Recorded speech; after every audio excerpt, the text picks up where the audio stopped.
as promised, we want to discuss expected value a bit more because it's a very important topic. Now, the expected value is the mean of a probability distribution, but it is a mathematical way to use probabilities to determine what to expect in various situations over the long run. In other words, it gives us a cost benefit analysis, or a profit analysis, if you will, or a risk analysis. It can do all of these things, which makes it very important. As a matter of fact, when it was first invented, I believe by Jacob Bernoulli, around the late 1600s, right around 1700, it was considered amazing. It was considered to be revolutionary, and mathematically speaking, it is, because we can use it to determine premiums on insurance policies, right? That's how much money you have to pay to be insured.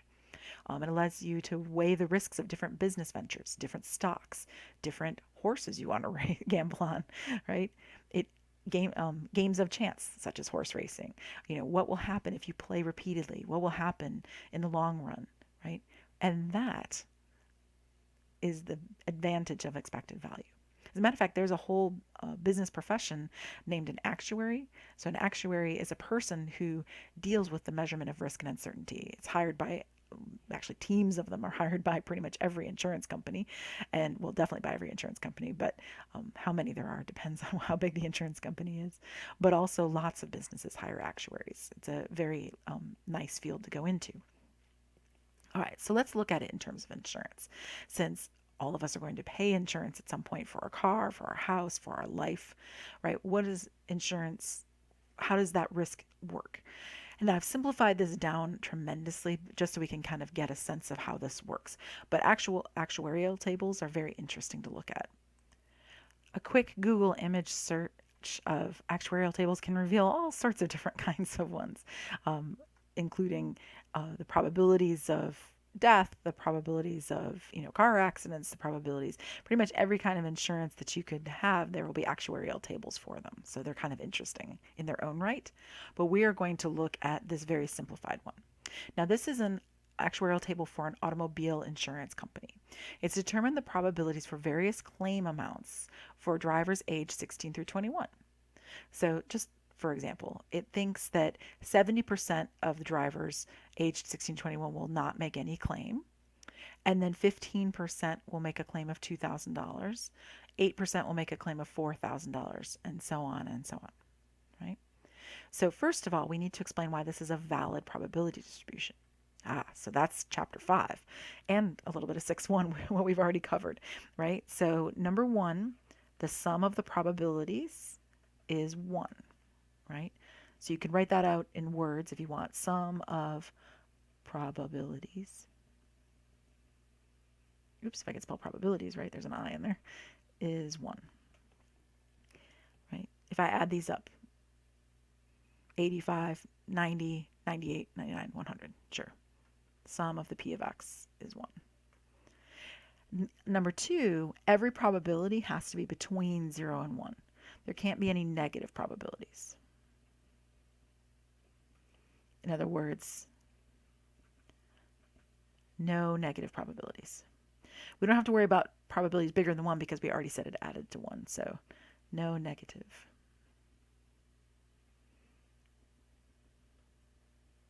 Fabulous. Next, why is this a discrete distribution? Well, that's a review of chapter 1, but also this section because we've already gone over that again. If we look at this x, the amount of claim right here, if that's our variable, and it is, that is a whole number. There's only these 6 outcomes, and that's it. So the amount of claim, that's our variable, because it varies from person to person with this policy. So the amount of claim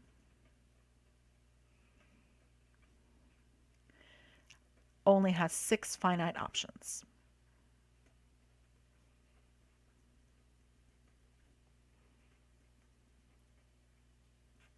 Right? That's it. Those are the options.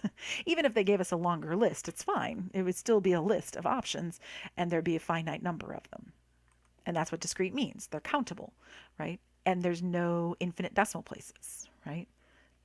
You can't have, I don't know, 8,000.023456213, right? That's just not happening.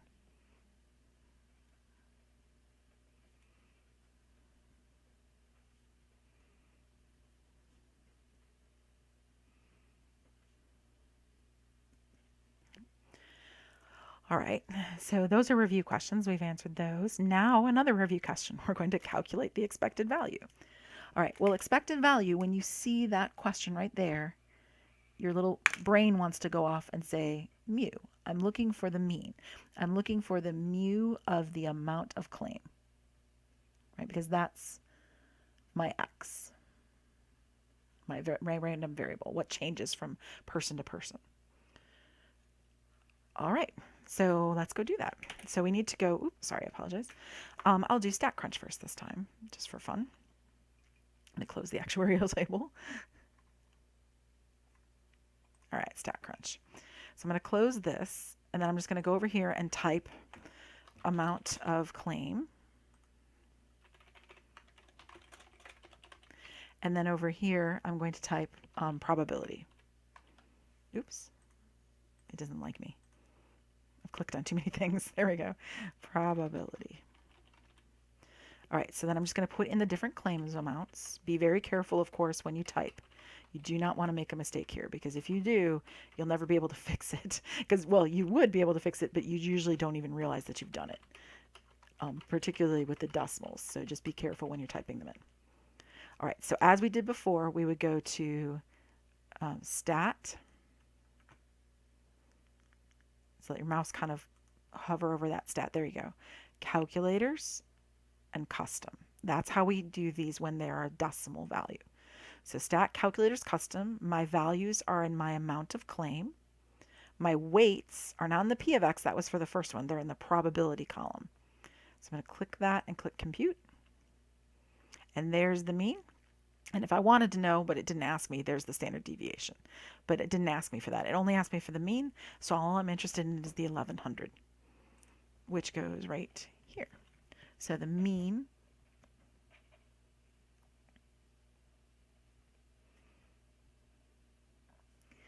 and being realistic, this is money, right? These are dollars. So it would be $1,100.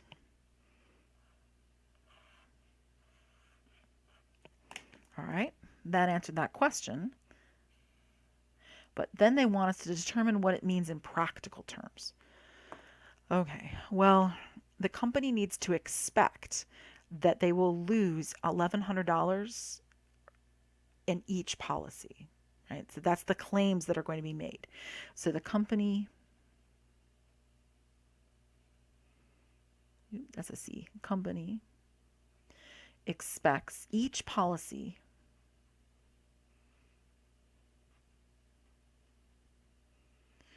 sold to a, or I guess I should say for a 16 to 21-year-old driver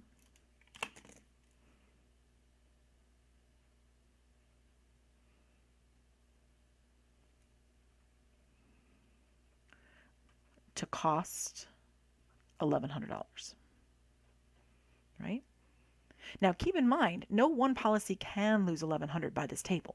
I mean, the policy either loses 0, 2,000, 4,000, or so on.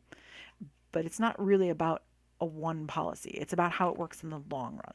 They expect each policy to be losing 1,100. That way, if they sell, I don't know, 10 policies, they can kind of plan out how much money they need to or expect to pay out.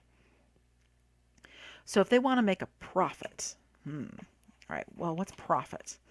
Profit, if you'll remember from a business class you might have taken somewhere along the way, basic finance class, personal finance, profit is revenue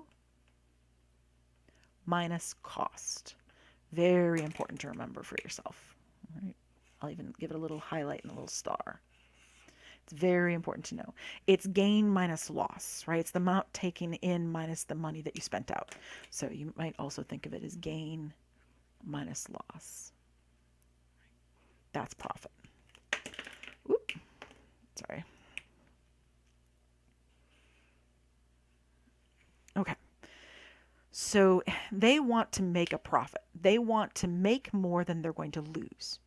But we just said up here in letter C that they expect to lose. They expect each one of these policies to cost $1,100.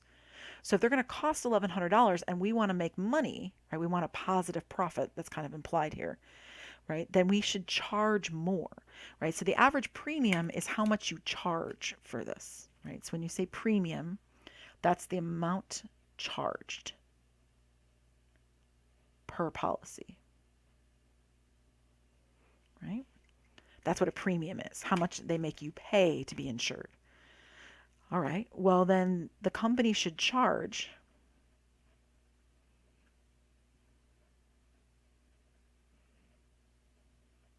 more than 1,100.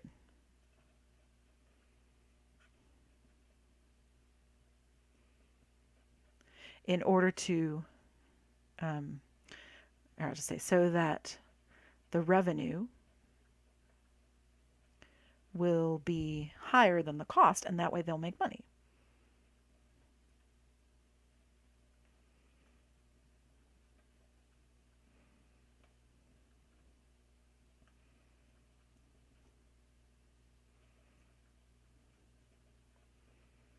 Right? Well, I should just kind of just want to section that away just so you don't get them confused, right? Okay, so now what if the company has 10,000 of these customers and they charge them an average of $1,500? How much profit does the company expect to make? Okay, so let's think about the profit for one policy. The profit for just one of these policies, and we'll deal with the 10,000 in a second. Profit is revenue minus cost. They're taking in $1,500 and they expect it to cost $1,100, which means they're making $400 profit per policy.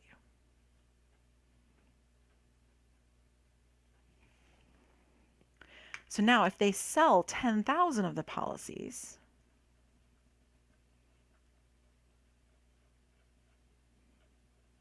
all you have to do is multiply. You take 400 times 10,000, which would be $4 million.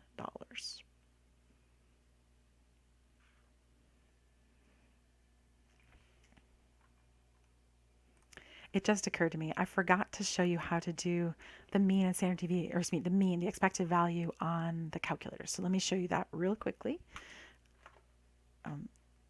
So you just enter your values in the calculator, just like we did in StatCrunch. And you enter your probabilities.